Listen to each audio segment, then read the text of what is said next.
தனுஷ் நடிப்பில் கடைசியாக வெளியான குபேரா திரைப்படம் தமிழ்நாட்டில் சுமாரான வரவேற்பை பெற்றது. அதே சமயம் தெலுங்கில் மிகப்பெரிய ஹிட் அடித்தது. அடுத்ததாக அவரது நடிப்பில் தேரே இஷ்க் மெயின் என்ற ஹிந்தி படம் வெளியாகவிருக்கிறது.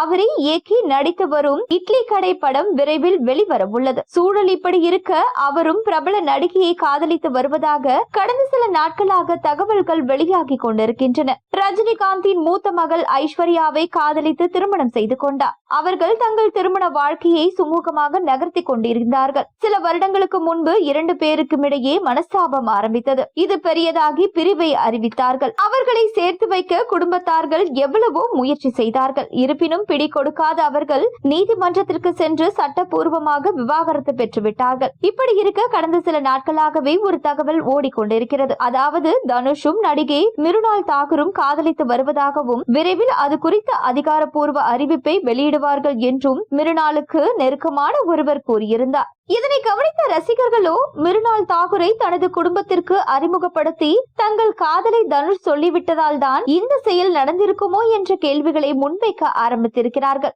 தனுஷும் மிருனால் தாகூரும் காதலிப்பதாக வெளியான தகவலை உறுதிப்படுத்தும் விதமாக ஒரு சுவாரஸ்யமான சம்பவம் இன்ஸ்டாகிராமில் நடந்துள்ளது. மிருனால் தாகூர் தனுஷின் சகோதரான டாக்டர் கார்த்திகா மற்றும் விமல கீதா ஆகியோரை பின்தொடர தொடங்கியுள்ளார். பதிலுக்கு அவர்களும் மிருனாலை பின்தொடர்கின்றனர். தனுஷ் மிருனால் ஜோடி ரசிகர்களுக்கு மிகவும் பிடித்துள்ளது. இந்த ஜோடி கூட நல்லா இருக்கு, வாழ்த்துக்கள் தனுஷ் என்றும் மிருனால் தாகூர் தமிழ்நாடு மருமகளாக வருவதை கனவிலும் நினைக்கவில்லை என்று ரசிகர்கள் மகிழ்ச்சியுடன் தங்களது கருத்துக்களை பகிர்ந்து வருகிறார்கள். இந்த செய்தியை கேள்விப்பட்டு ரஜினிகாந்தின் குடும்பம் அதிர்ச்சி ஆனார்களாம். மகளிடம் 2வது திருமணம் பற்றியும் பேசி வருகிறார்களாம்.